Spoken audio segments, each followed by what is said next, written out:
You are listening to the Gritty Podcast, where we talk about all things gritty.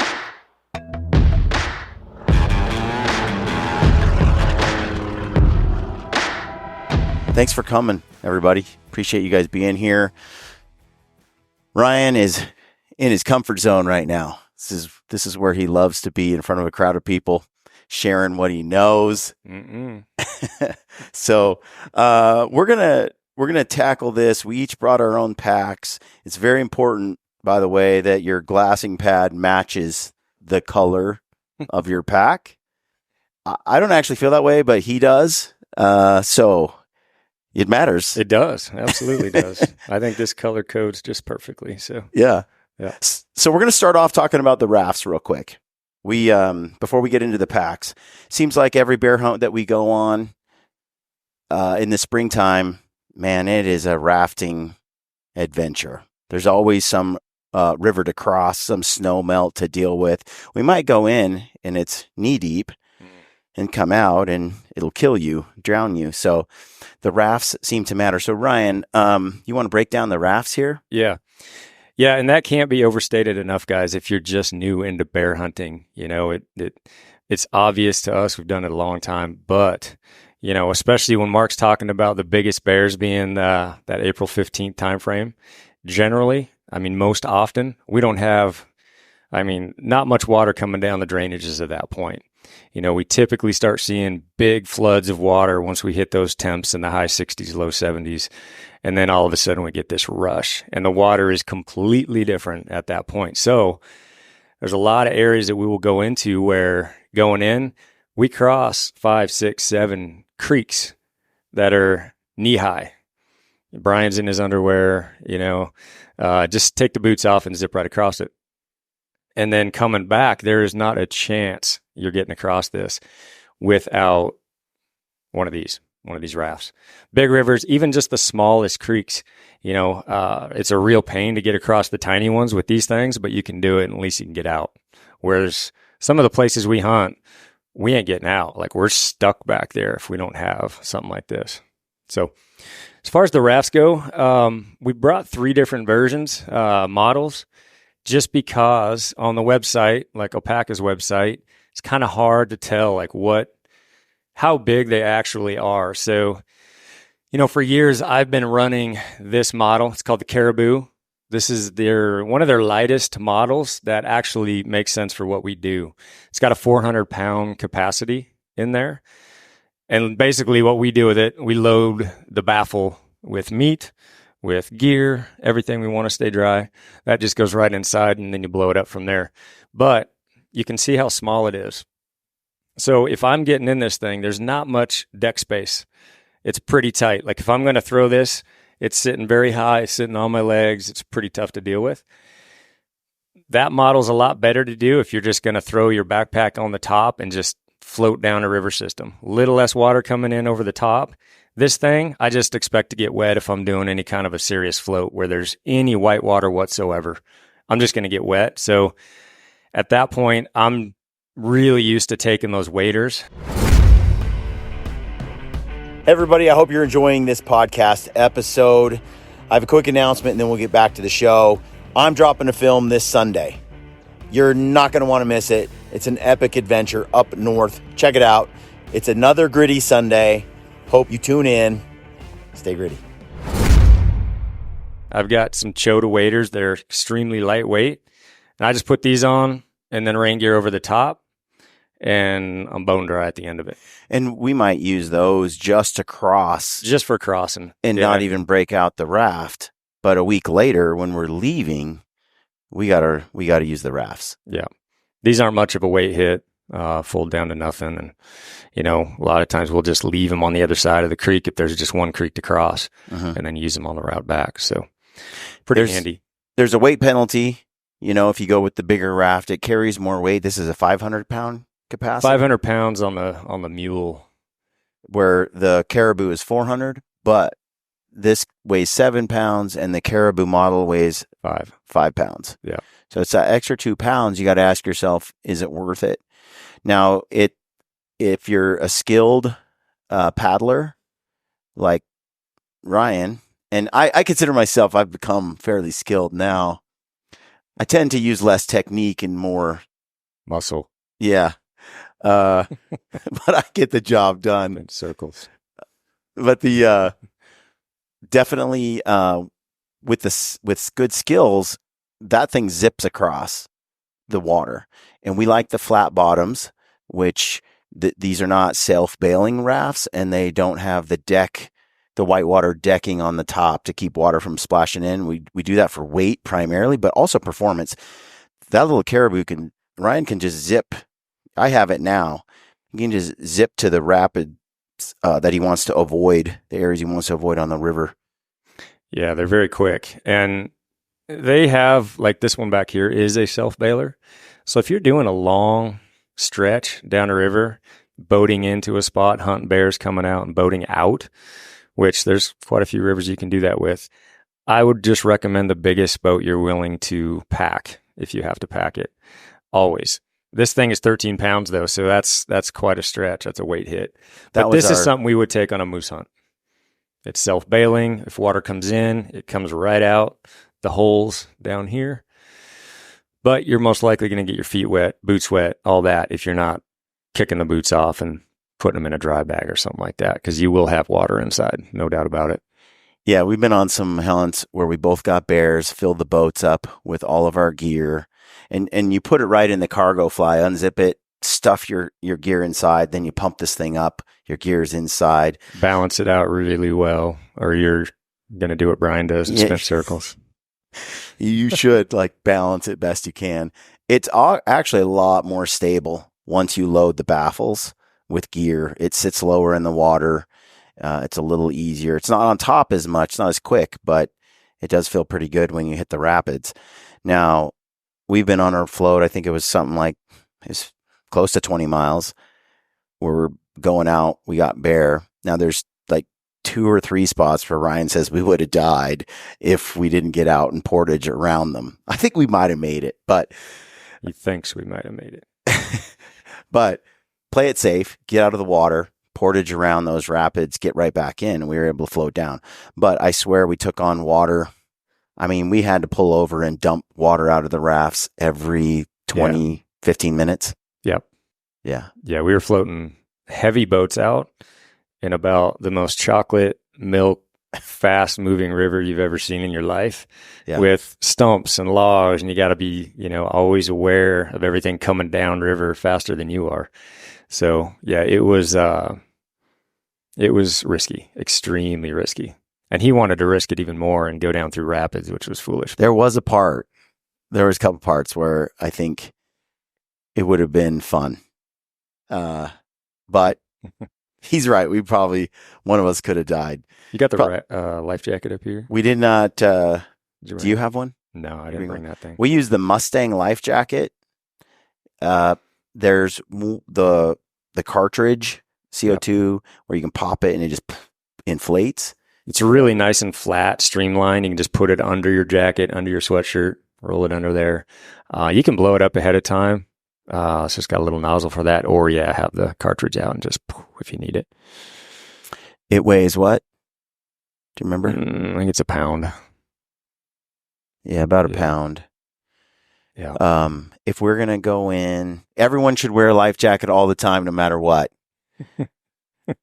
Actually, or that's what we're told. That's what we're told. But there are points where we're going in deep, and we got to cross a river just from one side to the next, and we have been known to leave it behind. Yeah, so springtime, carry a life jacket. The water, like we talked about, it's going to be probably really ugly if you're coming out 10 days later.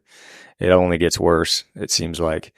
Brad and I had a trip this year where we zipped across on the way over. There's actual gravel bars along the stream on both sides. You guys might have seen the film Starvation Ridge, and then coming back, there is no gravel. There is no place to put out or pull out of. And the raging river is just it's a death machine. And that's when you want the life jackets. Fall mule deer hunting, I ain't carrying a life jacket. The water's usually really low, end of October, November. We're not floating. We're just using it to zip across things. And we'll ditch the weight on those trips. It's still very safe. Yeah.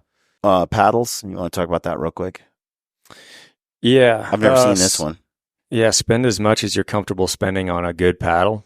There's cheap paddles out there. I had a buddy who bought I was just telling the story, an Ozark brand. It was like from Walmart. I took the Vortex crew on a bear hunt and they used it and it broke halfway across the creek in the worst possible time. And now he's stuck with one oar. The other side broke. He's trying to get across. So these, I found that these Cocopellis are really good. The other brand that we use is Aqua Whiskey Bound whiskey model. They're not cheap. I think this is about the cheapest one that I was comfortable getting, and still it's like $225. So it's quite a bit heavier. Definitely not on the low end as far as cost goes, but I don't buy the Walmart brand. I also like the 4-part way better than the 2. Yeah. So you can buy them if you look, and you'll find that they break down into 4 sections or just 2 sections. Looks like it does 4. That's 4, yeah. So yeah.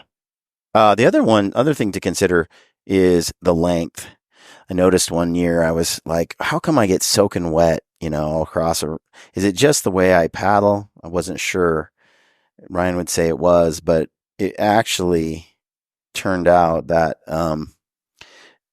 my paddles were shorter. My paddle was shorter. It came in a lot. And when I was shopping for it, I just found the lightest paddle they made. Well, that's why it was shaving some inches. So I would have to reach over here and then reach over here because the paddle is so short. And then I'd use Ryan's, and it was just like this nice deal. So the length, especially with the boats, they fill with water from the paddle. I mean, it's every time you dip it in, that water falls in if you don't have a long enough paddle, and it drives me nuts, especially if it's cold. Yeah. So I hate the cold.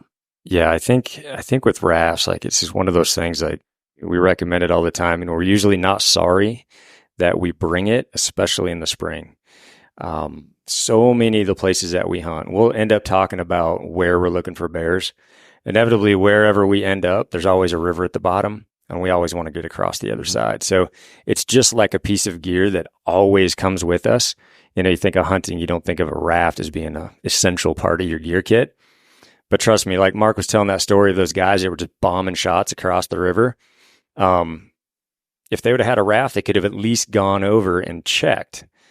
But they're going to have to strip down, get soaking wet. So that's one more step they weren't willing to take because they thought they missed. But responsibly, they should have went over there anyway. But they didn't have a raft. They could have blew up the raft, zipped over there, checked it out, and probably found that bear. But even if you have, if you have a group of guys, you can just bring one raft between the 3 or 4 of you, split up some of the weight, push your gear around. You don't always need to each have your own. We shuttle stuff all the time. It's a lot of rope. If you're running a wide river though, I'd probably bring 2. If you're trying to get everybody across, oftentimes we'll run a line across, pull it back, run a line across, pull it back. But those are like narrower rivers. You're not going to do that on a wide river. There's just not enough space. Yep. Not be able to do it. So. Okay, so let's get into what's on the table. Let's just talk about the boots real quick before we get into the pack. We got 3 pair models of Crispy, typically what I run. You too. These are the exact 3 I've been running.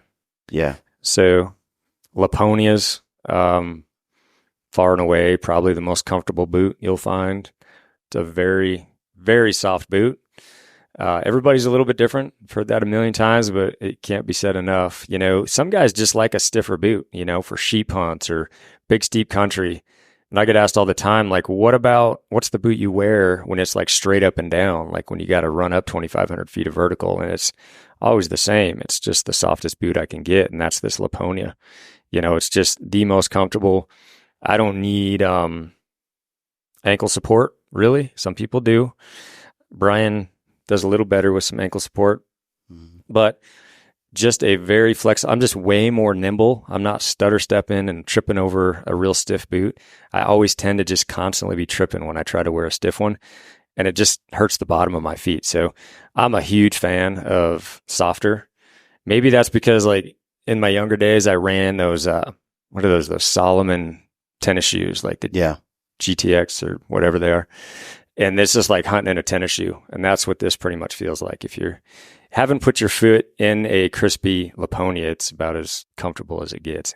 And for whatever reason, and I know folks kind of might not believe it, but this is one of their cheaper boots, and it's the lightest weight boot they have for a hunting boot, and it's the most waterproof boot I've ever had in my life.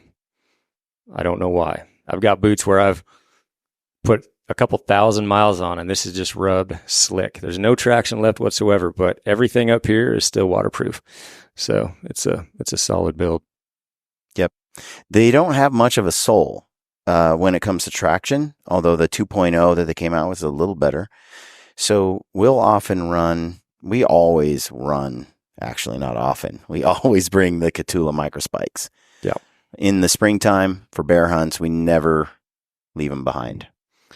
No, and it's another one of those pieces of gear that a lot of people just don't even think about as essential. But it's springtime. You're going to have rain squalls. You possibly might have snow come in, and you guys know what kind of country bears live in. It's steep and it's rocky and mossy. And you get a big wet rain squall come through there. Just slipping these on, yeah, it's a penalty. What is it, a pound? A little over a pound? So. Dude, that just saves your life from sliding down hills. I used to run these. I've been running different variations of micro spikes for 2 decades now. Catula is by far it's the longest lasting, the most well-built micro spike I've had, where I'm not breaking chains all the time. But we used to run it back in Washington. We didn't have much of a spring bear season. You had to draw it. It was really tough to get. So we were always hunting the fall. And, it was Washington. So we get rain, a ton of rain. So hunting in August and hunting in September in these berry fields, huckleberry fields, you get a rain up there and all that brush is just super slick and it's all pointed down. It is really hard to stay on your feet. And we hunted in some really steep stuff up with the goats. And these things just save your life. So I run them in the fall. I always bring them on all bear trips. Yeah, they also, in the winter, fall, this microspike seems to pick up the least amount of ice, because for some reason some of these spikes, you'll be walking and it'll just collect like 3 or 4 inches of ice on the bottom of them, and then they'll become like a slick ice skate, and you're constantly knocking to try to get the ice off your spikes. But for some reason, whatever Catula uses in the metal, it just doesn't. It still does it a little bit, but it's nowhere near any of the competitor brands. And I've worn, I don't know, I think I've tried everybody's, and I just keep going back to these. I don't even waste money anywhere else. This boot is the Brickstall Mountain GTX. Yep. You want to tell them about this? Yeah. So this, like I said, I've worn the Laponias probably the last 5 years. And this year, I tried the Mountain GTX. Just wanted to try something different. I had my doubts, but it's a synthetic boot. It's got a very good tread on it. It's got the Vibram, so it's way different. The tread on the Laponia, like I said, it's going to be the one downfall as far as longevity. You just burn through it like it burns out. You will wear it thin off maybe 1,500 miles or so. But this Mountain GTX, you got a little bit stiffer boot, a heck of a lot more tread to it, and this tread just lasts a lot longer. It's just a stiffer thread or tread pattern. And I wore it all year. I started in August. Alaska. On a Sitka blacktail hunt with my daughter. And I tried it out then and fell in love with it there. I didn't think I'd like it as much as I do because, like I said, I like a soft boot. But this is a 3 flex and that's a 2 flex. And that subtle difference, I can hardly tell the difference, but it is just a little bit stiffer. They also make a Brickstall. I don't know what model that is. It's like a 5 flex, so it's really stiff. Nothing I'd ever wear. But once they came out with this one, I wanted to try it. A little bit stiffer all around, a little bit better ankle support. Again, waterproof, a little taller. Extremely waterproof, a little bit taller. So I was really impressed. I don't know, I still got to say the Laponia is probably my favorite boot all around. But like I said, I've wore this one all year, even on my latest trip down to Mexico. and that thing has held up great, extremely durable, and it's just very waterproof. So, and it hardly looks like I've worn them. The tread is still not as good as new, but pretty dang good. Yeah. Yeah. You were wearing those with the Peak Skaters.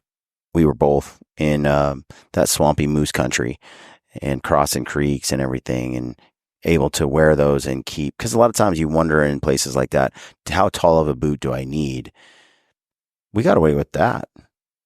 Boot. You'll probably see a little sloshing around on the film tonight. These are the boots I wore up there.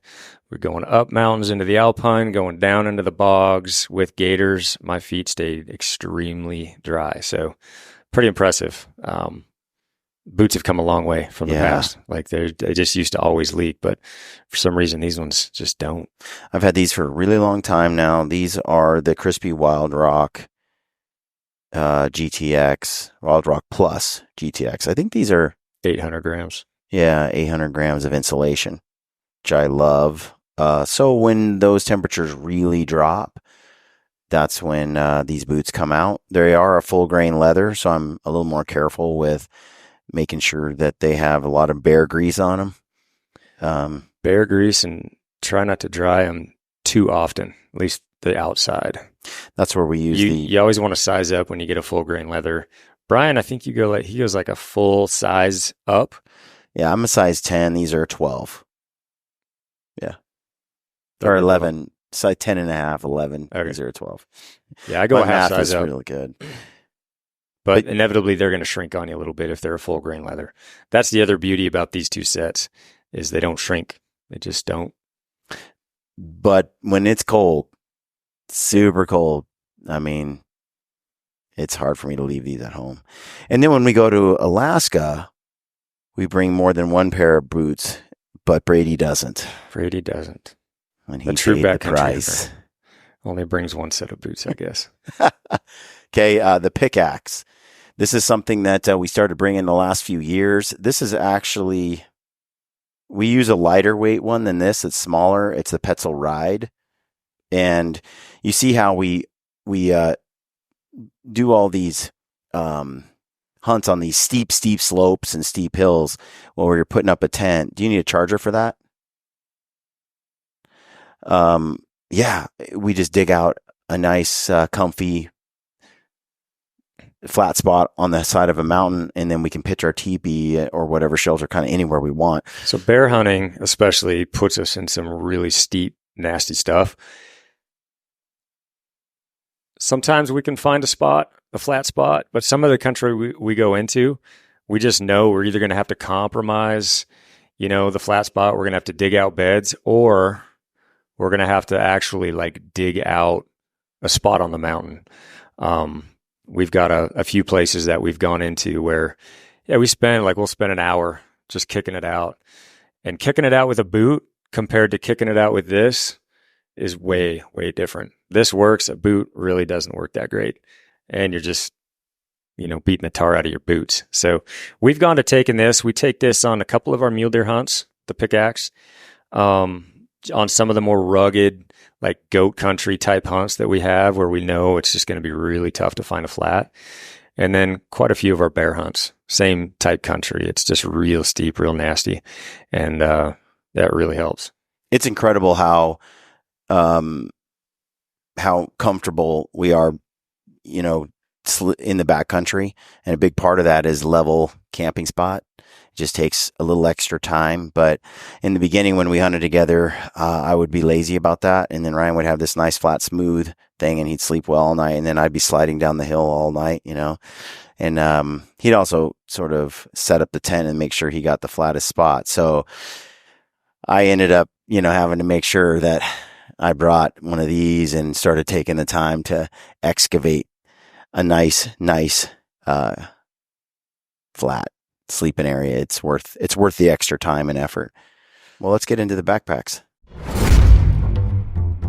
Hey, if you like our show and you want to support us, you can do that by shopping at Stealthy Hunter. Great partner of ours. They sell rifle covers, which we use on every single hunt. They sell glassing pads.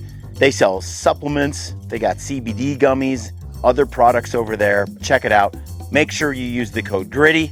And now back to the show. we're both using the initial ascent. This is the 8K. Mm-hmm. One of the things that I wanted people to see was how big it really is.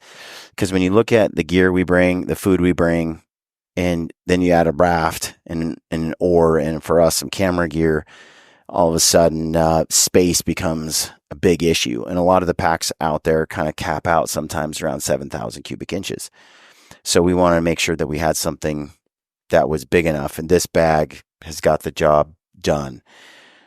We're using the initial ascent also because we liked the frame and how it carries heavy weight.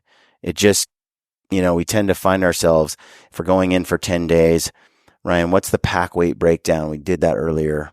The base pack weight. So usually going in a 10-day trip, you're going to average about 20 pounds of food. So we'll be going in loaded. I want to say, like, this is everything I need minus food, water, rifle. Yeah. So it's just over 30-ish, 32, 33 pounds, somewhere in there. I should have weighed it. But once you're loaded with food, you're going to be pushing that 60-pound mark right in there. And then these guys carry camera weight, so they've got even more. So it's a lot. And then throw a raft on top of it. Like there's no space on a lot of those packs, the 5,900s or the 6,000s, when you just start tying stuff to the outside, or you're having to pull your whole pack off and run the load shelf. So this 8, I think it's an 8K, but it's like really 8,400, 8,200, something like that. So it's a ton of space. And oftentimes we just end up filling it, especially when we haul this kind of stuff in there. So, and we don't really skimp on food. So 2 pounds a day ends up being a lot of bulk. Yeah, because your pack or your raft is not that heavy at 5 pounds, but it's bulky. It's like another sleeping bag, like one that's not really compressed. Yeah. So basically, like we would set it right under the lid. It's going to come out to here. It's going to be about the width of a sleeping bag rolled up. Yeah, when you pull the bag up, and we pretty much have it filled if we're going out on one of those trips that's 10 days. You throw your raft in here and your food in here, and we're using every inch of this backpack to do it. So it's about 30 pounds for the pack, 20 pounds for food. That's 50 pounds. You got your raft, that's 5 pounds. You got your weapon, that's 8. Like pretty soon, we did some math for you guys minus camera gear. All, if done right, you're going to be between the low 50s and 60 pounds for a 10-day hunt. You think? Yeah, probably pushing 60. If you're doing a 10-day, 10 days is probably a little bit more than most guys do. Most guys probably average 5, maybe a week. But a full 10-day hunt, yeah, you're going to be pushing 60 pounds, especially with that rifle on board. So, and then on the way back, hopefully you've eaten all that food, and your pack is now just full of bear hides and skulls and meat and stuff. So you're looking at what on the way out? You're a lot. I mean, Mark showed you the breakdown at the front of this seminar today. A 250-pound bear, which is a big bear, but they do get bigger than that. If you're packing the hide out, which takes a ton of space, the skull out, which you have to. Most places you have to take the hide out as well, or at least enough of it to show sex of it. And then all that meat, you're using every square inch, and you're going to be well over 100 pounds. Well over 100 pounds.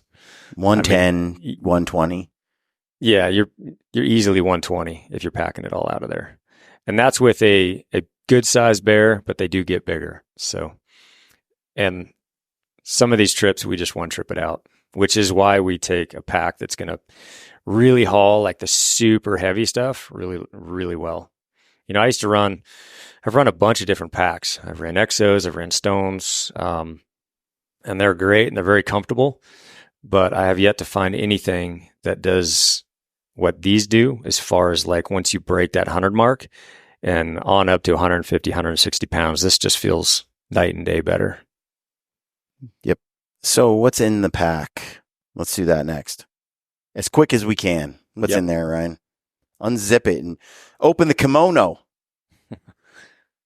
Yeah, so the other cool thing about this pack, we should probably talk about a little bit, is how this lid is. It's pretty sweet. They actually developed a pretty cool system here. So Brian and I are always just kicking this lid off real fast. Like end of the day, this comes in the TP with us. So initial kind of, I ended up putting these little slots on here. You can see these things roll right over this frame. Brian usually has his attached. So if you end up running this pack empty and it's not full, you know, most packs get a little sloppy with the lid. This thing, you pull these off, basically. Your load lifters. Load lifters. They slip right out. And this little slot right here, fix right over top of it, reaffix the load lifter, and everything just stays nice and high and tight. And then you've got everything. You could just run the load shelf on here, just run it as a day pack, and you've got this really nice tight kind of day pack to go with. Versus most packs, this lid is just all over the place, flopping around. While you're opening that, I'll go ahead and take this off and turn it into the day bag. You want to go ahead and open the front of that and show them what it looks like in there, and I'll work on. They have Initial Ascent has a day mode or a meat shelf mode, and it's pretty easy to get to. In fact, we'll be bombing in, let's say, on a 10-day hunt, and then we'll see a bear on a hill. I don't want to empty all my stuff that I've got loaded in here, but I'm not going to take it with me as we run up after a bear. So we find a spot.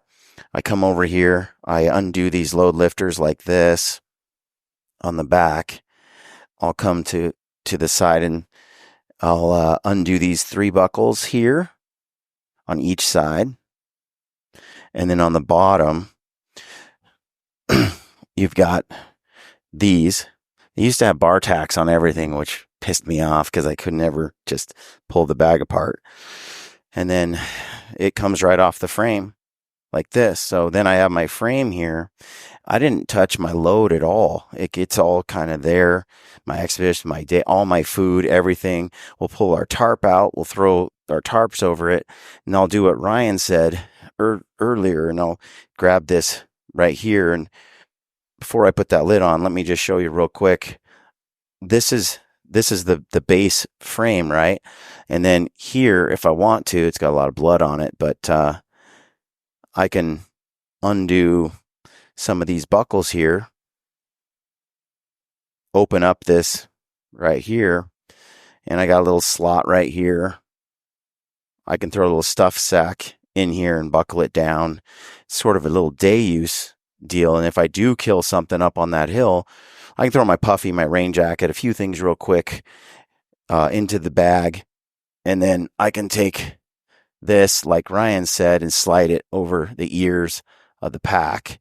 So this lid actually doesn't, it's a lot of weight. I keep a lot of weight in the top lid, and I really wanted it to be stable on my back. And when you are able to slide it over like this, now I've got a quick, day mode set up. Got the rifle slung on the side here and all kind of the things that I need.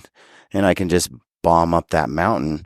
And we've done that, chasing some bears. And then we come back down and I can take my whole pack and just put it right back on and then continue. I didn't have to dump it out, and it is nice, even if I'm archery hunting, to kind of throw this on. It's a real minimalist setup, and I'll pull this lid off and then we'll use it as just a fanny pack backpack. Initial Ascent has not come out with an actual system yet, but we've been talking about it with them so that you could quickly grab your top lid. Ryan's rigged something.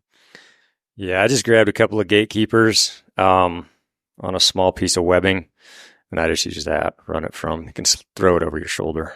Yeah, so you can throw it over with some straps, chest strap and a buckle. And right here, it's got the water bladder. So when I'm out elk hunting or it's hotter, it's got a little hose right here.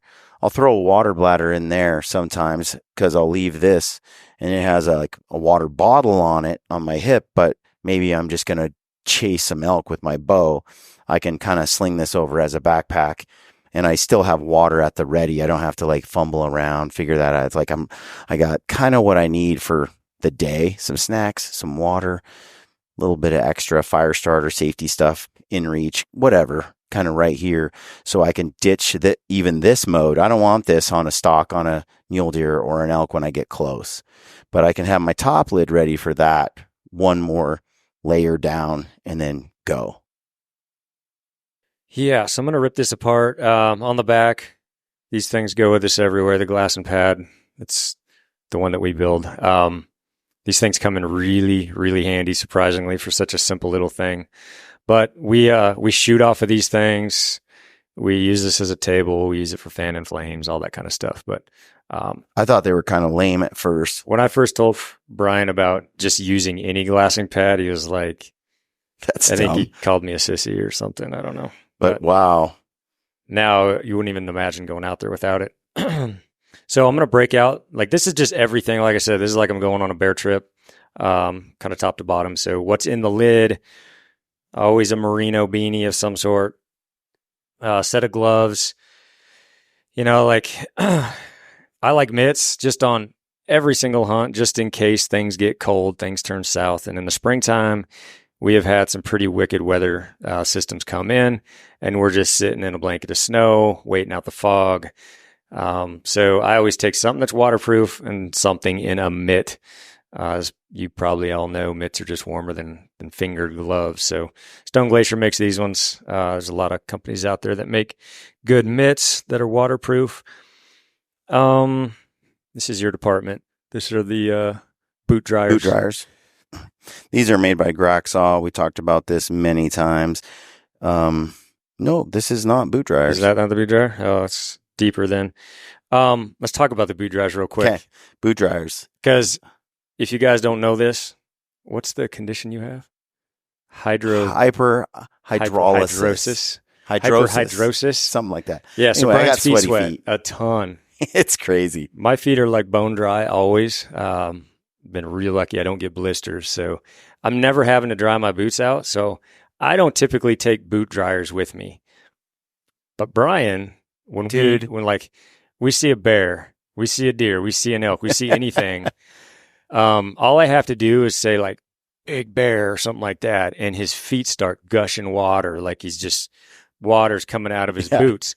And so he's got to change his socks all the time. And by the end of the day, we have to use these boot dryers for him. Yeah, even on just every hunt, I kind of don't go anywhere without them, especially if it's an extended day. They might as well have been dipped in water after 4 or 5 days of, especially the bigger the deer, the more the sweat. So it's bad. So these little suckers, I actually was talking about it on a podcast and bemoaning my issues. And one of our listeners heard it, and he's like, I could invent that. And you just drop these right here in the boot. They're just a little fan, and they kick on. You just plug them into like a dark energy or some kind of battery pack, and they just blow air. That's it. Just like a computer fan, but for your boots. And they work incredibly well. You can do it just if the ambient temperature outside is, 50, 60 degrees. That's enough to dry out your boots. But with a hot tent where we use a stove, like this is a Seek Outside stove. Ryan might carry part. I might carry part. We'll kind of split some of this. But you run the hot tent, like that Peaks teepee you guys saw out there. You just take your boots and kind of put them up a little higher in the rafter. If it's a full grain leather, I tend to keep it low in the tent. I don't want that leather to be damaged or shrunk. If it's synthetic like these, I abuse them. I'll just stick them right there in the top, let those fans blow, and these boots will be dry, lickety split. And I love it. We were in Alaska hunting moose, and we ran into dudes at the airport. There was probably 20 guys. I think like one dude had those boot dryers, and that was the main thing that everybody said. My boots got wet on day one, and they stayed wet the whole 10, 12, 14 days we were here. It sucked. I hated it. I can't imagine having If you don't have a hot tent and this, like, it's so muggy up there, it's so wet, it's so humid that nothing dries. You live in rain. You get rained on every day, it seems like. We spiked out for a few days when Brady gets his moose, and the his sleeping bag got flatter and flatter and flatter every day just from the weather. Yeah. Until the end, it was just this thin, wet feather blanket. It was terrible. So yeah, having a hot tent, can't recommend that enough. Ryan, do we bring the hot tent on every spring hunt? Yes or no? Yeah. Yeah. We used to. Springtime, you're going to get squalls, especially in that April timeframe. We're just always, we bring a hot tent, we bring a tarp because we always seem to be getting under the tarp. We always seem to be having to dry stuff out. Every once in a while we'll have a year where it's pretty dry, but most years we just expect to get wet, whether it's sleet, snow, rain, whatever. And also we cross a lot of rivers. So just in case somebody goes in, it is awfully nice to have something like that to be able to dry us all off. Yep. We might ditch some things like a boat, look at our forecast and say, okay, it looks like it's going to be fairly decent weather for the next 3 days. And we're going to head 8 miles over there, but we'll be back and we'll leave that, at the main camp and we won't take it with us. Sometimes that bites us in the butt. Sometimes it's the right move. It's always a game of, wait to reward. But we pretty much always have it with us. Same with the raft. We might leave the raft 5 miles back. But hey, if we do kill something and we want to float it down the river, we can bomb 5 miles, grab it, zip back up, and then go. But yeah. Yep. All right, I'm going to dig through the lid here. So one piece of gear we've been talking about a lot lately, and it's like the goofiest thing. I never thought this was going to be something that stuck in my pack for long. I thought it was silly when I first saw it, but it was actually me and Kyan were thinking about pieces of gear that you see in an ad, and are they going to be good or are they going to be bad? And this is just one of the pieces that I thought it's just going to be extra weight. It's probably going to be cheesy. It's not going to work, break. It's a Flextail gear, basically a air pump. This little bugger is what we use to blow up our air pads every night. It has a million uses, and we use it to get the fires going. That's like one of the most important pieces to this little thing. With that hot stove that we're talking about, it's got super bright light on it. For the TP, that's awesome. But it's just that little thing at the end of the day. We just pop it onto our air mattress, walk away, and ends up blowing itself off of there when it's done blowing it up. And it's just been one of those pieces that I don't know why, but we've all fallen in love with it. Yeah. Seems cheesy, but it's in my pack now pretty much on every trip. I feel spoiled. Keeps mold out of the bag. Yeah, you're moist. And they make a variety. Like this company, Flextail Gear, they make some that are like 1.8 ounces now, all the way up to like 5.5 ounces. Right. I have the 2X, I think. What's 2X Tiny Pump. I think that's the one I have. Tiny Pump. Yeah. These are like 2.5 ounces. So they're not bad. Mm-hmm. They recharge off your battery pack. So kind of use it if it does go. But we've used it on the whole trip just to air pads up and every day, and it's lasted quite a while. But stoking fires, I think, is where I seem to use it the most now. Especially, again, like a place like Alaska. You're dealing with wet tinder, wet wood. Nothing wants to light that well. You set this little thing up in the corner and you get your fire going or lit, and just that little bit of air in there just makes that thing cook. And surprisingly, it's not anything I thought we'd ever use it for. Yeah, but it is legit. Very cool piece of gear that we've added. We've only had it for 2 years. We've been running it. Yeah. We have, and this doesn't come on every trip, but it comes on a lot of trips. Again, with the stove, just this. I'm trying to compensate. Yeah.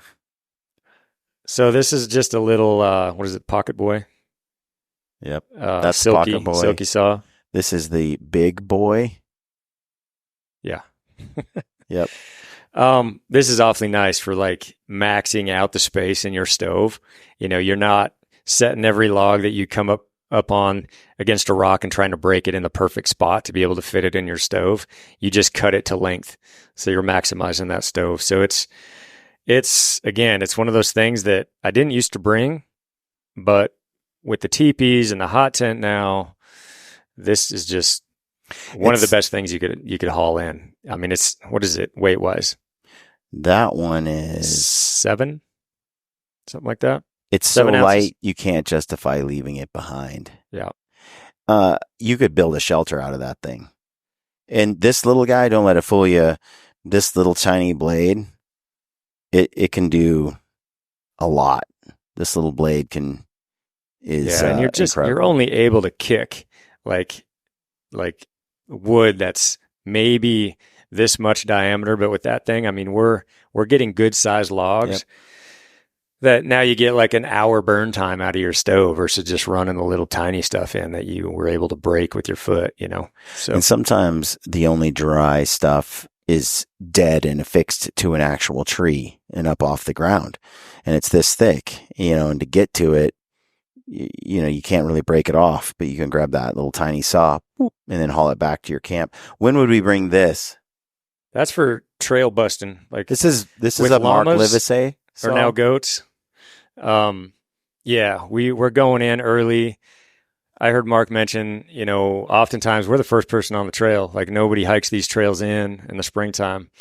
Mid-April, nobody's really doing these trails and nobody's cleaning them out until June. So we're oftentimes the first guys in, and we got to clear some stuff, especially when we bring those unathletic llamas. It's a real chore to clear the trail for them. Yeah, and Alaska, the Northwest, some real bush whack thick stuff.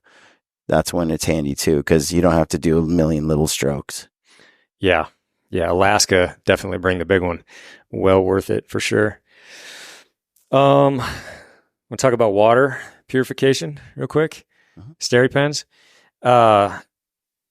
Like we used to use pumps, we used to use filters. This Steri pen is what we've gone to now. There's some good and bad with it. We could talk about all of that, but this is the ultralight. It's just rechargeable, which makes it nice. Never lean on this as your only way to sterilize water. I've got Aquamira tabs I just put it in my med kit for backup because I have broke one of these before, stepped on it, broke it, got lazy, didn't use the tabs, got giardia, had that whole experience. I think there's 2 other Steri pens. Adventurer is one. I wouldn't recommend getting that one at all. That thing breaks. The camper, the hiker. All the time. Yeah. I mean, this one does have problems at times, especially in cold weather, but it has been the most probably reliable Steri pen. I've gotten 2 years out of one before it has issues. But in cold weather, all you got to do, like you'll notice if it gets to below a certain temp, like single digits or whatever, it just doesn't work. It starts flashing a red right away. So just put it in your pocket when you get up and you're going to Steri pen some water. Put it in your pocket. It just takes a little bit. You don't have to put it by the fire or anything like that. You put it in your pocket, and in no time, like you can just use it, and it'll flash green on you, and it'll work completely. But that's the one downside to this one is the first models that came out, I never used to have a problem in the really, really cold stuff. But the latest versions, it seems like every one, now that they build, it just hits a certain temperature and it doesn't work. I've been hearing, sometimes you got to buy 2 or 3 before you get one that really works well. And I don't have to deal with, mine's about in 3 years, and I don't have to put it in my pocket for it to work. But I do have to bang it on the side for a minute or two to get the what is it, the UV light to like go. the fluorescence. It's like a shop light in your house. You bang it and the full thing will finally kick on. Yeah. They're just finicky, but it's the lightest weight option for Steri pen or for just getting water drinkable. It's super fast. What is it? 90 seconds, I think, is all it takes. And then you're able to drink it. When you add like Aquamira or you're doing iodine tabs and all that kind of stuff, some of those time frames are like 40 minutes. You got to wait to drink your water. I just think if you get one, it doesn't work, send it back, get another one. Doesn't work, get another one until you get one that's really working. That's because I don't want to live without it. I hate to say it, but I love that thing. It's light. Even it comes with a few issues and a few cons on that front, but it's awesome. And it is way lighter and way more compact than any pump you're going to find out there. Yeah. And filters, you see a lot of people running Sawyers and all the little filters you can attach to water bottles now. And those are great in the perfect conditions. But oftentimes guys are drinking scuzzy water because the filters inside, they crack. So if you get a hard freeze and your filter's out, those little straws in there, once frozen, if you haven't pushed that water back out of there and emptied it, it's going to break, and you're not going to know, but you're not getting any filter to the water that you're pushing through that Sawyer or whatever, model it is. Yep. But all right, headlights in there. Peaks headlight, we like that one. I've got spoon in there, 2 of them. I always bring 2 now. Ammo wallet, ear protection, and bear calls. So I think Mark's going to do some. Mark, you going to do some bear calling? Okay. Yeah, there's a bunch. We'll talk about that, I think, tomorrow, right? Yeah. Some distress calls. That's always in the lid or around my neck once I get to the trailhead. Little pack cover in case the water comes in and we're hiking and just don't want to get the pack soaked. And that's it. GSI Microlight, water bottle. We've gone to that. It's another thing we talk about quite often. It's such a simple little thing. We've all ran the Nalgene's before, the plastic bottles, and they're fine and they do okay. But when you're hunting extreme conditions like hot days or summer days or just, conditions where it's just warm, like your water's getting warm really fast. And so it's never as satisfying. Also, probably more important is when we're hunting the cold stuff, like when we're deer hunting, not bear hunting as much. But, November, minus temps, it's insulated and it just keeps your water from freezing. And it's a problem. It's a big problem when you hunt places like Montana. Those late hunts inevitably just freeze everything up. So we never run bladders with the hoses. Those things are just worthless. So we always just run these GSI Microlights. I think it's 13 ounces. So there's a few ounces of a weight hit there compared to just a plastic Nalgene, but way more useful. The lid. You want to talk about the lid you and Kayam came up with? It's kind of nice. The Camelback lid. Yeah, we've ditched the Microlight lid that it comes with because it's noisy, super noisy. And we just found a different company. Camelback makes these lids, and it's screw off the top, so it's easy to drink. Also, it's got the big mouth on it, so you can steri pen the water. Way more useful than the lids that they come with. Yep. So, power, we always take power bank. We used to carry some of those 10-day trips. Brian likes watching movies a lot, so burn through a lot of power.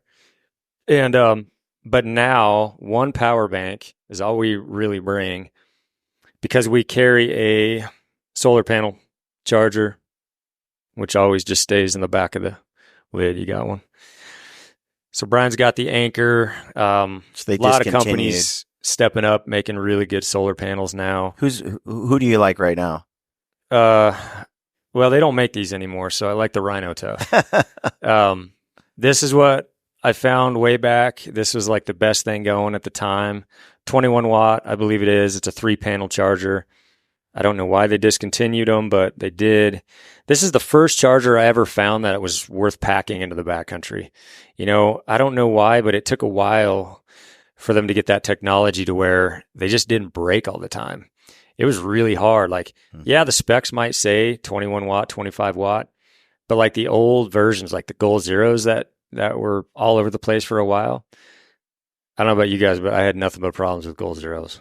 I remember we went on. They were just a waste of money. With a buddy, you cracked yours out, and it was like raining a little bit and overcast, and you filled your battery pack in a day. And our buddy was using a Goal Zero, and it got like a 7% charge on the same day. I mean, there's no comparison. Yeah, not all solar panels are created equal, for sure. This Rhino Tough is very, very similar. It's almost duplicated. A little bit of a weight hit. I think it's 17 ounces, whereas the old one was like 14 ounces, 15 ounces. But yeah, usually with these things, we're walking away from the teepee in the morning, even without full sun, even if it's Missoula weather where it's got some cloud cover, we're just pushing this out under the teepee. If you're running a Dynamo teepee, you can just leave it under the teepee and you're still grabbing sun. And then just filling up our bank every day that we're out there hiking away from the teepee. And we come back and this thing is just full again. So then Brian's able to charge his phone. We're able to watch more movies. It's great. Dude, he should talk. The man brings a projector on most hunts now. I haven't yet, but Kayam does. You He's brought got on a little the moose Kodak. hunt. We were watching it on the canvas. That was Kayam's. It was Adam Sandler movies over and over again. Yeah. Anything else on power? Battery pack. You want to touch on that at all? What you've been using? Yeah, Dark Energy. It's a 10,000 milliamp power bank. I would say, I don't know, I get probably 2 full charges if I've drained my phone up there, is all I can really expect. 2.5 maybe. But these days, like, we use these things for everything. We use it for the phone, the inReach, the boot dryers. We use it for our headlights if we need to recharge them. Normally, we don't on a 10-day trip. If you have your headlight charged, you're probably not going to need to recharge it. Flextail pump, a lot of things we're using power for now. So you really like that solar charger. Again, it's a weight hit, but without it, the last thing you want to do back there, especially on a 10-day, 2-week trip, is run out of juice, especially if your communication with a pilot or whoever, your wife, you don't want to run out of power and have everybody worried about you or not be able to guide your pilot in on a day that he maybe should come get you. So when you only take power banks without the ability to grab more power out there, it's risky. Yeah. Super risky. Once you're out, you're out, and you got no ability to do anything. Yeah, you get close to the end of your trip, and you're like, I got 3 days left, and my my inReach has no power, and I got no more battery. Or you end up saying, I wish I could watch a movie on day 2 of a 12-day trip, but I can't risk it. And then you find yourself with a lot of extra batteries the last 2 days of your trips. You're watching 7 movies a night, No, yeah. It's cool. You get to, with that solar panel, change our whole approach. Now, on the battery packs, how many do you actually bring with you? 1? I only bring 1 now. I used to bring multiples. Yeah. But with the solar, I don't. I just pretty much stick to the 1. I just try to make sure that I'm charging it every time that's possible to charge that thing. If you have to use it while you're hiking, you can just affix this thing to the back of your pack, let it drop down, and you're still grabbing juice just while you're hiking around. And that works really well, actually. Shockingly well. Yeah. But I'm never really worried about power anymore because even on the cloudy days, that's the other thing. The old solar chargers that used to be out back in the day, man, if you had a cloudy day, it was worthless. It wasn't grabbing anything. But these new ones, like I said, I can have this in my teepee and not the best sun or anything, it's cloud cover, and I'm still grabbing juice. It's slower, but you're still grabbing some. So it's pretty impressive. Technology's come a long ways with that. inReach. There's a million communication devices out there. I'm still sticking with the inReach, and here's why. I've tried Bivy sticks, Zolios. The problem with those is, say you lose your phone, and you're going to have to try to get a message out or whatever with those devices. At least with the inReach, with the screen on here, you're able to thumb a message. It may take you 20 minutes to thumb a message out. It's just a couple arrows and letters on there. But at least you can type a readable message. Whereas all the other communication devices, it's like SOS or a pre-saved message. Because you got to think about it. Like if you ever lose your phone, what are you going to do? This is kind of secondary to losing your phone. You can still type messages to your wife and tell her that you're okay. So I tried to go away from this at a certain point, tried to use some other options, the bivy sticks and whatever, but it's just not as fail safe. So this thing's still the best in my opinion. And now you bring 2 phones. I do bring 2 phones. He brings 2 phones. Yep. One's for the spotter. What's the other one for? Filming. I don't know. The other one's for your inReach?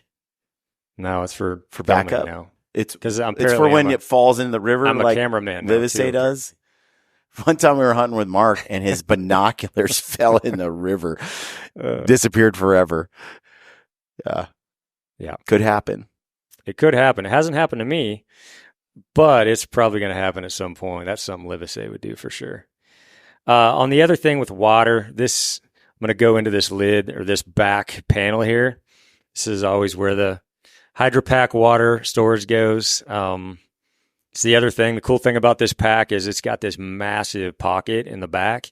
A lot of pockets on packs are pretty small, so you can't get like 2 bladders in there or a real big one. Like this is a 6-liter HydroPack water bladder, so that's a ton of water. And even though I've got stuff in here, this stretchy pocket on the back is super big, goes all the way up here to the top of the lid, and I can still get my full 6 liters in there. So I really like this stretch pocket in the back. It's one of the best features of this pack, I think. Okay, folks, if you like the show and you want to support us and you're in the market for a brand new sleeping bag, check out the Peaks Solace 15. We spent a lot of years designing that sleeping bag in partnership with Peaks Equipment. The Peaks sleeping bag has so many innovative features. The old backpacker saying that 2 is 1 and 1 is none is never more true. And this sleeping bag is so versatile. It can be a quilt. It can be a jacket. It's got armholes. It's a 3-way zipper. It regulates temperature really well. It's got the hood. It's pretty remarkable. Go check it out. Use the code GRITTY and you'll save. And it helps us keep doing what we do. Now, let's get back to the show. So there's that. And then just a bunch of odds and ends, little kit sacks back here. I've got my fire starter kit, a lot of fire starter, 2 lighters, waterproof matches in case all else fails. I go in, and this is where I keep all my extra tapes. I've got 1 million from Tyvek tapes, a couple little tools for tripods if I need it, gear aid tapes, just a bunch of different varieties of tapes to patch anything, basically. Look at his raft. All the things. And as far as fire starter goes, everybody's got their preference. I used to use like cotton balls and Vaseline, and that was cool and lightweight back in the day, but it is definitely not the best fire starter if you're in a real wet environment. Summer camping, whatever, you're probably not going to need it anyway. But man, if you try to take that stuff to Alaska and you need to dry out your tender before you can get a real good fire going, you need something like S-Bit or trioxane or something like that to really ensure that you're going to be able to get that fire going hot and fast. So I go to this, I use S-Bit a lot because it's pretty cheap. I think it's Go Fire now. They make these little things, pretty slick. You just light the package and it burns up, toss it in your hot box and you get a fire real fast. So S-Bit is one of my favorites. Trioxane is really expensive, I've found, comparable to S-Bit, and we spent a lot of days back there, so we're burning through a lot of fire starter. Kill kit goes back there. My kill kit is really simple. I got a set of Graxol game bags for bears. These are kind of meant for deboned meat. You got to be real careful if you leave bone in, especially that ball socket on the bottom. You know, it will punch through. These are just the lightest weight game bags that we take that you can find, really.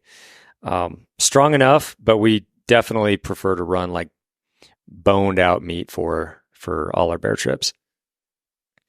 With those, kill kit's got a little knife sharpener in here. I usually wear a knife around my neck.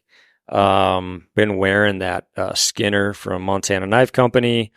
That thing's great. And then replaceable blade knife on the inside. I've got a little Ibex from Goat Knives. think this thing's like a half an ounce or something like that. Yeah. And that's it. Pretty simple kill kit. I usually have a little bit of cordage in there, but it's not in there right now. Med kit. Here's the boot dryers. Med kit. This is our own. I don't know how much we want to go into what's in the med kit. It's kind of everything you need and no extra stuff that you're probably never going to use. It kind of takes the mystery out of what do I bring in my med kit? Stealthy's gone down that road and put one together, but yeah. So we have a doctor, Dr. Corey Tinglestad. He comes to our summits every year, and he does a really good job as far as the training and the teaching of all things medical. From splinting to whatever, he covers it. And he's the guy that put this kit together for us. So he's got all the drugs in there that are, possibly needed. And then he's got a splint in there. He's got, what else? Tourniquets in there. Pretty much everything you can think of if you're out there in the field and you're going to need to backcountry. Survival. It's a backcountry version of a med kit. There's a ton of them out there that are 3 pounds, 4 pounds, but you really don't want to be packing that, and you're probably not going to take it. So this is 14 ounces. It's something we're willing to pack. And yeah, Corey did a great job at building that out for us. So we go into an hour-long discussion on, your possibles pouch and what you bring with you and stuff, but you can kind of start by looking at what's inside the Stealthy and then adding to it what you want. Some people might have a diarrhea issue now and then. You might want to take some Imodium AD with you. Ryan could have used it when he got that Giardia. That's true. It does come with Imodium in there, by the way. Good. Benadryl, usually for like some kind of bee sting or allergic reaction to something. Pain relief, as well as the stuff to stop you from bleeding to death. Yeah. All right, going into the pack, the main pack. This big old beaver tail, horseshoe, whatever you want to call it. Another reason why we like this pack is you open it up and it's just like everything is accessible. You can see it all. So much better than like the single zip on the side versions of backpacks that are out there and all that. Yeah. I really you despise backpacks not designed this way. Yeah, this is the way they should all be built. And that's pretty much it. Tent. Bryce, what brand is that? That's weird. So you should all complain to Bryce at Peaks Equipment. Tell them they need to. We hate the Peaks TP. Change their stuff sack. Stuff sack. None of us use it. No, we all have our own stuff sacks. Yeah. Why? Why do you use your own stuff sack, by the way?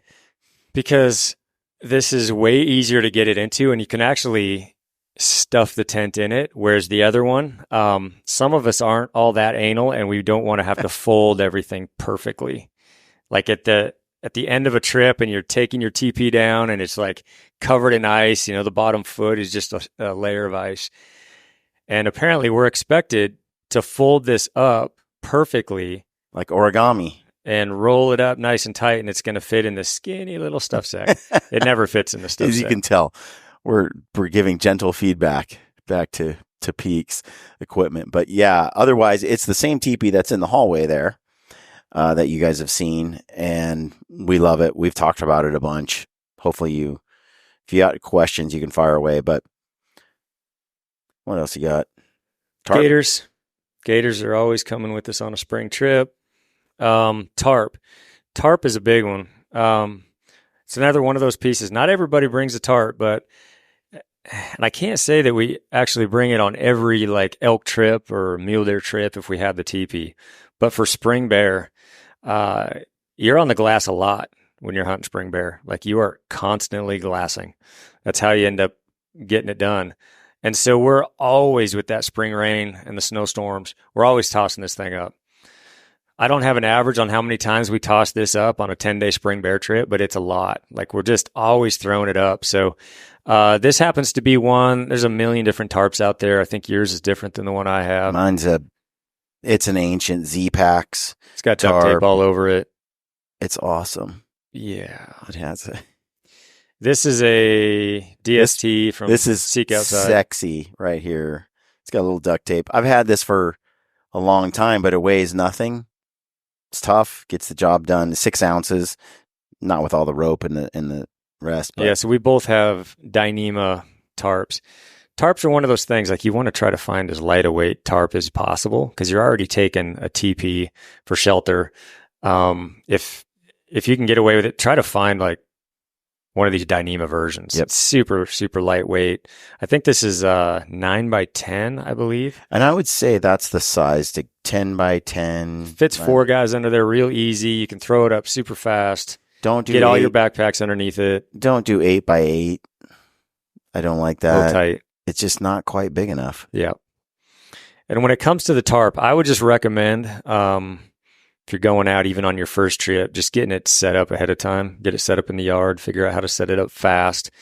We've got a ton of footage that we could probably show when it comes to tarps. We could do a quick, easy way to set it up. Typically, though, usually you'll set it up like this with your pole handle down, tip up, and you'll fish that tip right through the loop. Yep. On your teepee, tie the string around it, fish it down to a stake, and then in the center you'll put a pole up in the center with the handle up like that. Yeah, it's nice to find a tarp. Like the DST is pretty slick because it has that cone in the center of it, so you're not worried about, like, sometimes if it's just you solo, you've only got 2 poles, so you got to run a stick or whatever in that center. And that's where it's nice to have that cone because obviously you're going to punch through it if you didn't. But usually what we do on these tarps is we pin the backs pretty close to the bottom or pretty close to the ground, real tight to the ground, and we work up from there. We like to find a slope. On a slope into the ground and then run it flat. Yeah. You'll see it when we watch our movie here. You'll see it set up kind of how we like to do it. There's a lot of shots in there. Take a look at that. And I just recommend getting all your rope, your cordage cut ahead of time, loops pre-done to size. So when you unfold this thing, you're just ready to throw it up because usually you have to do it in a hurry. And if you have to like fiddle fart around with a bunch of cordage, it's kind of a pain. So I just have my cordage loops on both ends, just bowling knots on both sides. And we're pretty quick. And then it's super fast. You just loop to loop. We all kind of know our job. Corner. If you don't roll it up, your cordage at the end of after taking this down, it just ends up getting knotted up and bound up. And that's why it's nice to do it the way you've done it, where you can just throw the loop over the pole. It's not affixed to the tarp ahead of time, right? Yeah. So. Yeah. Let's see. Cook system. Yeah. We've talked about this a lot and why we use the cook systems that we use. Brian's got the Minimo that we've used for years. I've used it, 15 years I used the Minimo. Yeah, the Minimo is nice because it's got a micro adjust valve, so you can fine tune the gas, the flame. Just a tiny bit, you can just really customize how much how much flame is coming out of the burner. A lot of them you can't. You barely turn it on. It's either all the way on or it goes out. Well, you can't like simmer bear fat that way. Yeah, you guys are bear hunting, so you want to be able to cook that bear meat at the end of it and use that bear fat to render it down. And you need something that's going to go really low. Orange flame. You don't want a blue flame. You're going to char that bear fat. It's going to burn on you. So anything with a good regulator on it that'll toggle way, way down, that's what you're looking for in a cook stove. And it's not that deep either. It's a wide mouth, the Minimo. It's got a wide mouth pot that's shallow, so you can cook in it and whatnot. When you go with like the Jet Boil, that's tall and narrow and is just a torch, that's really for boiling water and about nothing else. Yeah, pretty much. And there's different things. Like I've got a Soto Windmaster. Very similar. It cooks down really low, or it'll torch and just boil water if you want it to. It's a little bit different in that, it's not a fix like that one is. So I found this little Toke system, a titanium cook pot, It's a lighter version of the Minimo with the same benefit because you can toggle it way down. Just try to avoid the jet boils out there that are like all in or nothing. They're just big torch or nothing. And this little Soda Windmaster I found to be pretty good, but there's not anything that I've used yet that'll compete efficiency-wise as the Minimo.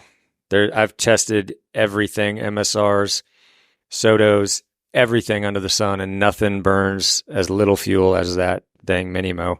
I've tried to find something as an alternative to a jet boil, but I can't find one that's better. Yeah, I've used one of these on a whole 10-day hunt, breakfast and dinner, boiling every day, and still had, it lasted the whole trip. Now, I don't drink coffee like in my veins like Ryan does, so he boils a lot more than I do. Yeah. Coffee cup? Yeah. Coffee cup. It's another little just toque system. I bring this. Sometimes is that one insulated? It's nice to have two different. What's that? Is that one insulated at all?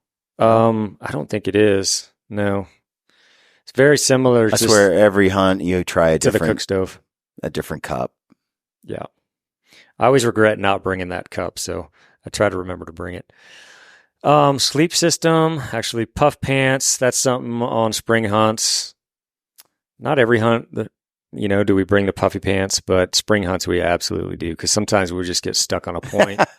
Brad looked right at me. Not every hunt do we bring puffy pants. No, every hunt. There's not a hunt I don't bring a pair of puffy pants. Yeah, in the springtime, definitely need to bring them, because you're glassing long periods of time. Sometimes you just don't move. If you're in a perfect spot and you're glassing off a knob and you can see miles of country and it's April and you're waiting for those bears to show up, you're just stuck in one spot all dang day. So you can build a fire. Sometimes that's nice, but the puffy pants sure help. Contractor bag, that's just kind of like regular every single hunt from bears to deer. We always take a heavy duty contractor bag as kind of a backup. Use it for a variety of different things. Sleep system, pillows. Yeah. There's a lot of pillows out there. You guys have probably tried like the blow up pillows that everybody's got, Seek pillows or Sea to Summit pillows. I don't know about you. They're just not that comfortable for me. They always like shoot out somewhere and it's just air. So it sounds great, but I've yet to find a blow up pillow that actually is comfortable for some reason. I agree. I found this little bag. It's like a extra stuff sack if you need it. It's Dyneema on one side. I think technically you're supposed to use it like this as a stuff sack, turn it inside out, and you've got this felt little fleecy stuff on one side. That's your pillow.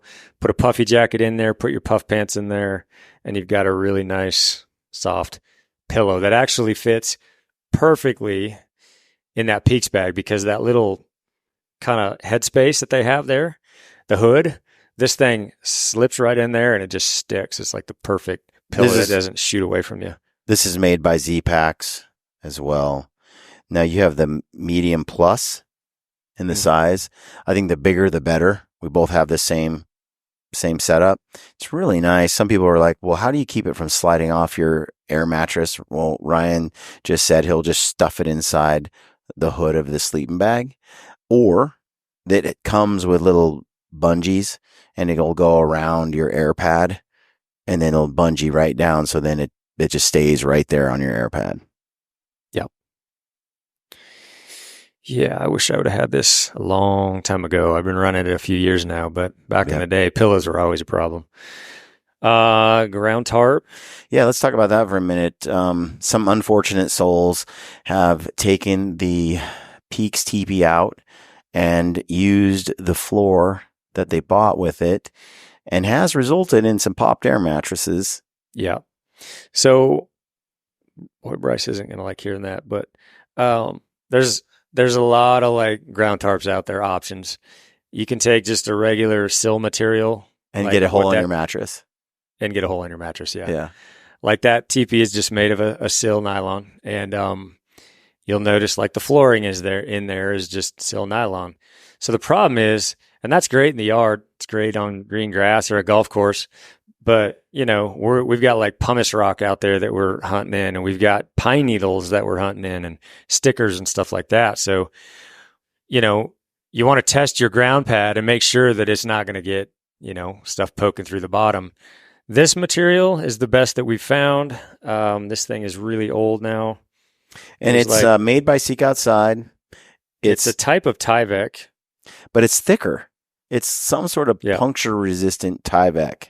So when you throw this on the ground and you just run your hands across it, there's no punctures coming through. Even on a bed of pine needles or whatever, nothing's coming through. It's not poking through.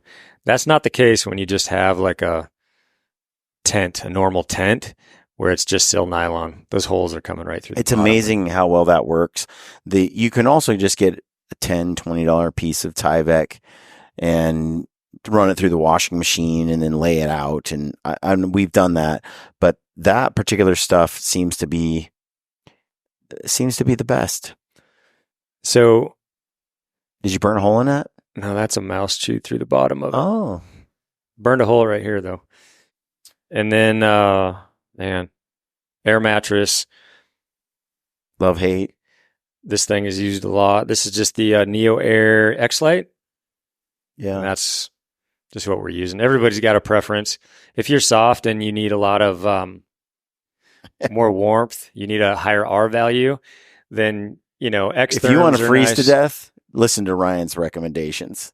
If you want to be warm, right here is anything above a 3.5 R value, and you probably won't have an issue. The first time we hunted together, he's like, I really like this Big Agnes Q core. It's incredible. You might as well sleep on the concrete. There is no insulation value. I'm like, how? How are you sleeping without freezing to death? I don't understand. Never got cold on that. It is truly, the insulation's useless. It's truly freezing. But this right here. Is that the X-Lite? Is the X-Therm. X-Therm. Yeah. And it's got a little heavier duty bottom material, and then the side you sleep on is a little lighter weight, so it is a little durable while also being better insulated. It's heavier. It's probably one of the higher R values for a lightweight sleeping pad. I think it's like a 9 or something like that. 7. Super high R value to it. I use it on every hunt. There's no reason to ever bring that thing. I do have that, but I have got holes in so many mattresses over the years that I went to the Big Kahuna and I've never gone back. I've never had a hole in the X-Therm. Yeah.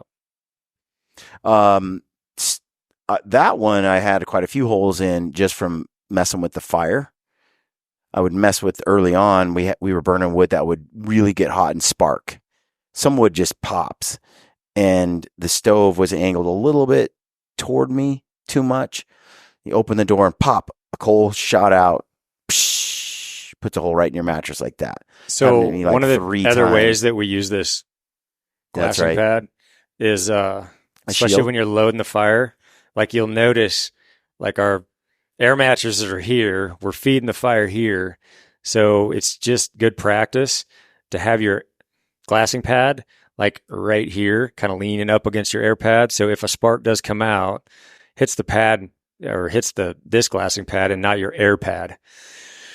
Because he's had a lot of air pad issues in his life. And not in the last few years from having that happen. The learning curve was rough. But yeah, we'll run this to block the sparks. You can also, same with your sleeping bag. That's a tragic thing when your sleeping bag touches the stove and feathers are everywhere. That's happened to you. Not yet. Never has. Not once in my life. It was that's you. Kayam. It just takes when it 1 happens, second. like, it's amazing how many feathers come out of those bags. Like, that's when duct tape is your friend. Yeah. But it still smells like burnt plastic and stuff. It's pretty bad. Yep. I was with Mike.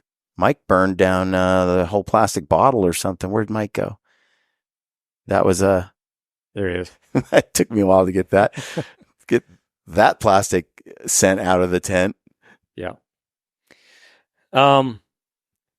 I've got rain gear and the sleeping bag, and that is it.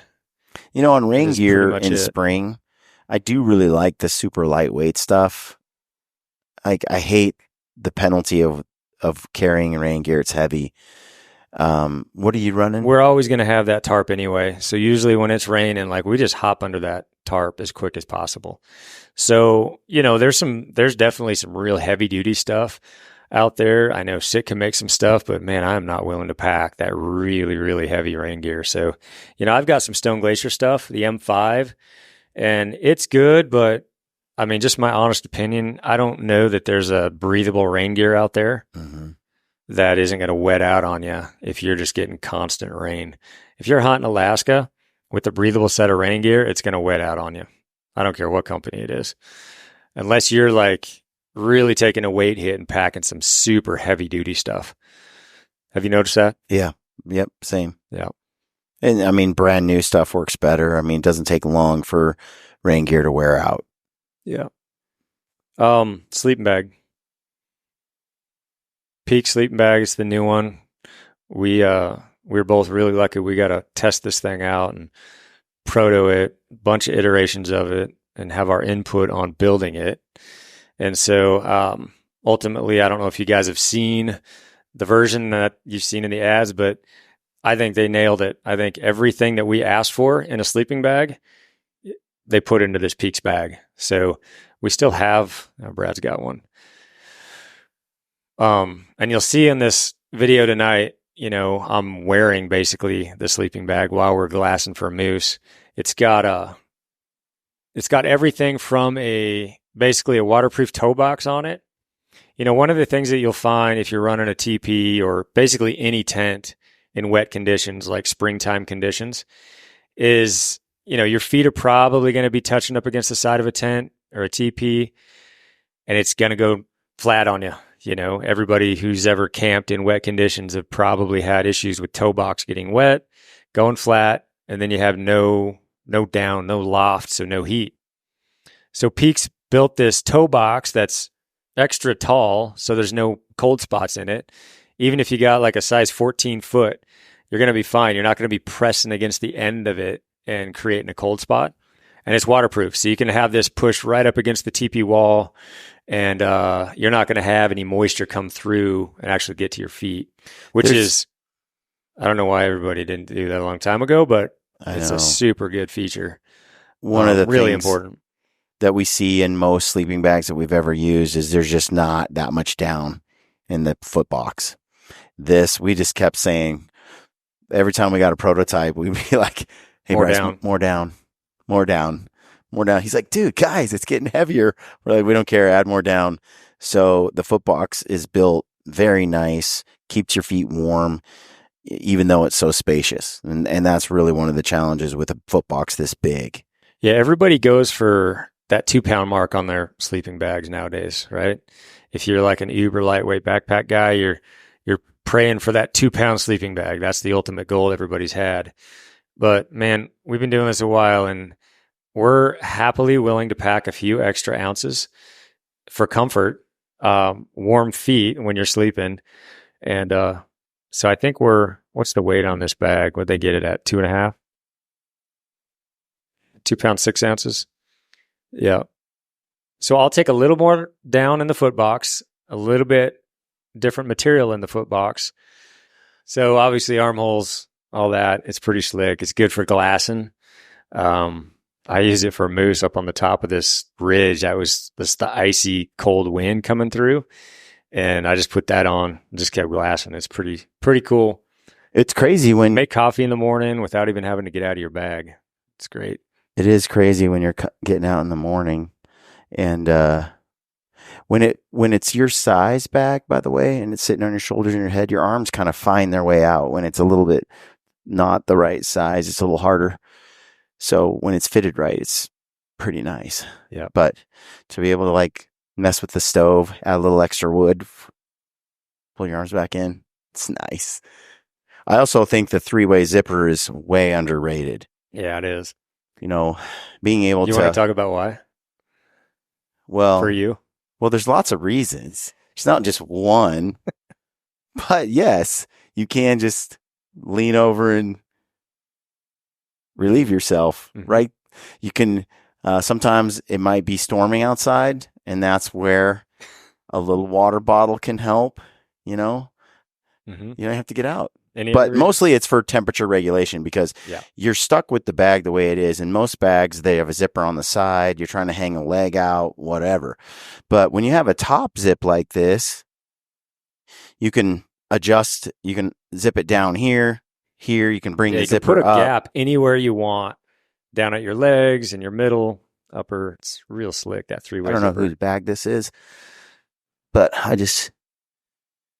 don't you worry, Mark. If it's yours, I don't care. But yeah, you can kind of open it up, and you get a lot of venting down here, some here, and it's just easier to sleep. Hang your arms out. It temperature regulates nice.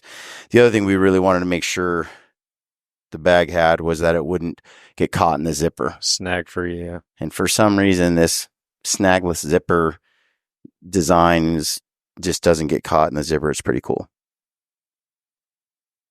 Nice bag, Mark. You had nothing to do with it. All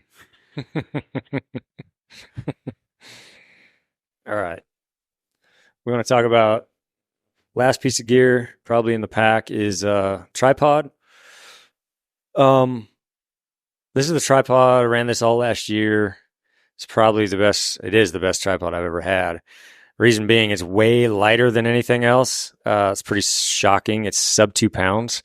I think it, what is it, Brad? 1 pound, 14, 13? Yeah, super lightweight. It's kind of backwards for most tripods that you have. It's a little thicker, a little heavier down at the base. It's got good stability when you do it that way. So this is the BC, so it's made for like sitting down glassing all day long. They make a taller one, AD, that you'd stand up and glass if you want, which is what Brian likes to do. So incredibly light. It's super, super ridiculously light. And sturdy. The 27 column, ounces with the center column. Yeah. And then the pan head on the top is only 4.5 ounces. So combined, you got a 2 pound setup right here. The binocular adapter is pretty sweet too. It stands right here and just pops on and off with a little. Yeah, I've got a mountain of tripods from just over the years, from the old heavy ones, tall ones, short ones. They break on you. The legs break, and nothing is close to this one. It's just super light. I don't know how they're going to beat it. Oh, so I just had it down in Mexico, and I ran an 85 mil on there, and it's great. Worked out perfect.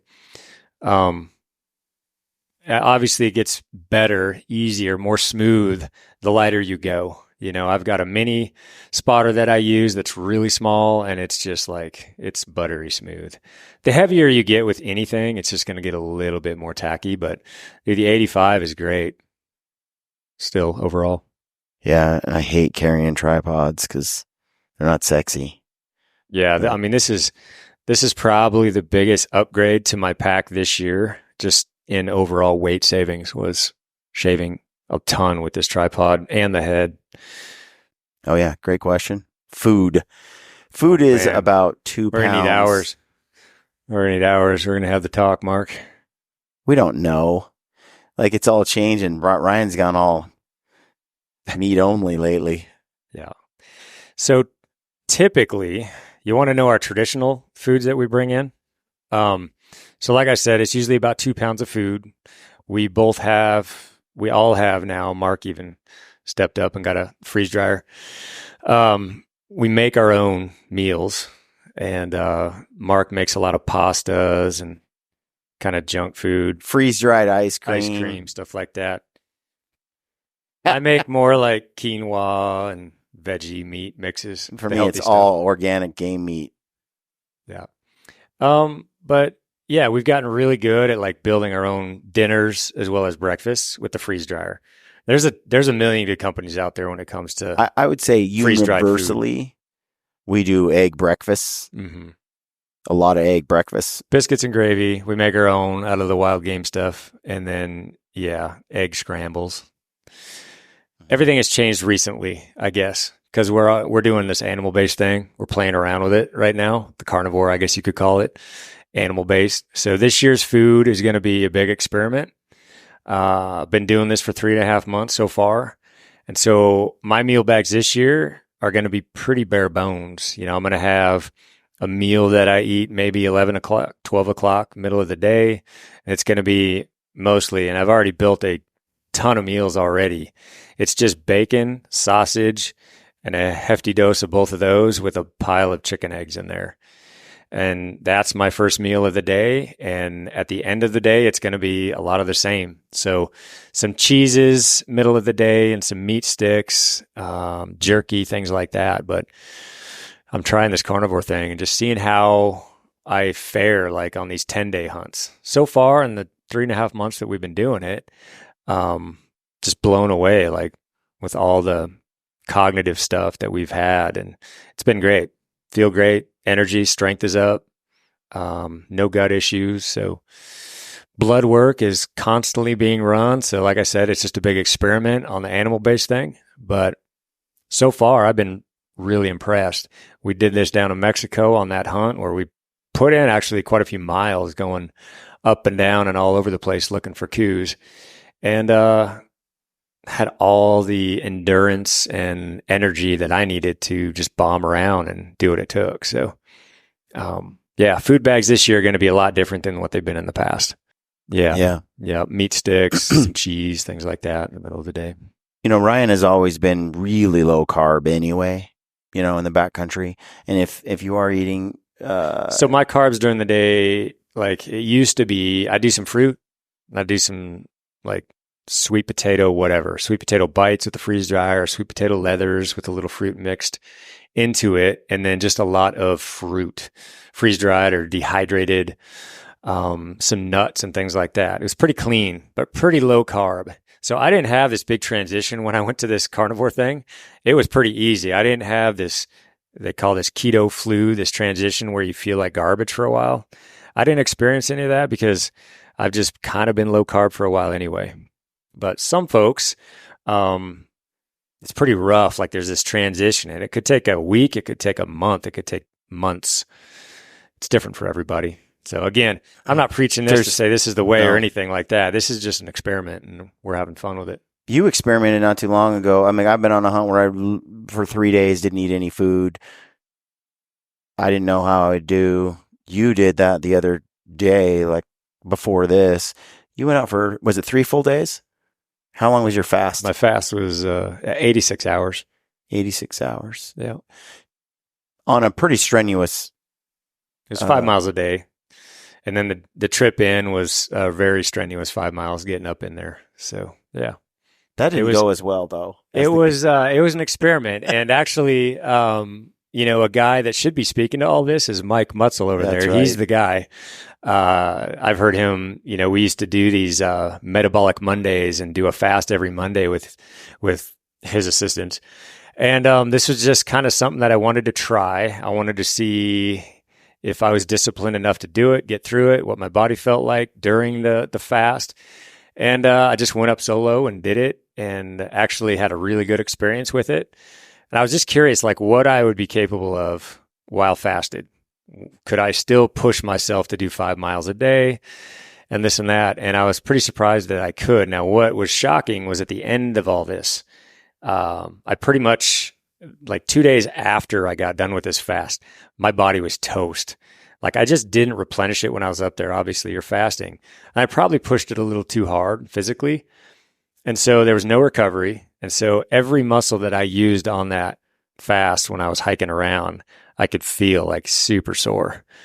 My tries from pushing off with the truckers, all these muscles that I just don't get sore with ever. I felt it on that one. So that was kind of eye-opening. But still, I really got a lot out of it and just kind of wanted to prove to myself that I could do it.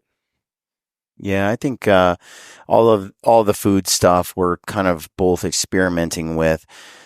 You know, as Ryan's an ancient 50, I'm 49, and so cognitively, I think we've both kind of experienced sometimes a little fogginess at times, and we've been talking about that. And you know, as you dive into that and you research a little bit, maybe a diet that's even less carb, less plant-based seems to be working for some, really well. for people even with dementia and Alzheimer's and other diseases. So we're just playing around with it, and then we'll see how it goes. You know. Yeah, my wife, who is ridiculously healthy and way smarter than me, you know, she did it with me for a month, and then since that time, she wasn't experiencing the benefits that I was. Cognitively, she was loving it. No joint pain, anything like that. But she just didn't ever get energy. She was kind of low on energy. So she, since then, has brought in like avocados and fruits back into her diet and berries. And so she's reintroduced a few things, and she actually feels much better now than she did when she was just straight meat-based only. So if I was to ask you, you know, what you would eat if you were, you know, on a day-to-day, let's just say you were going to go out for a day and you weren't backpacking, you know, it was just a day's worth of food. The beauty of a freeze dryer, if you own one, if you don't own one with a buddy, somehow get your hands on one, because it changes your life. Because when you ask, well, what do you take? You can literally take what you had today. You can literally take what you have for breakfast, lunch, and dinner every day. Throw it in that freeze dryer. Freeze dry it, bag it up, take it with you. It weighs nothing. Anything. We can do ribeyes. Yeah, there's a worry, like, you know, and we've talked about it too, like freeze dryers, when you freeze dry fat, like certain things, they just don't freeze dry well. But I've been freeze drying like the fattiest of beef steaks. And all I'm doing to prolong them, to make them last and have a shelf life, is I'm getting them freeze dried completely. The fat doesn't, you know, freeze dry as well as all the meat does, obviously.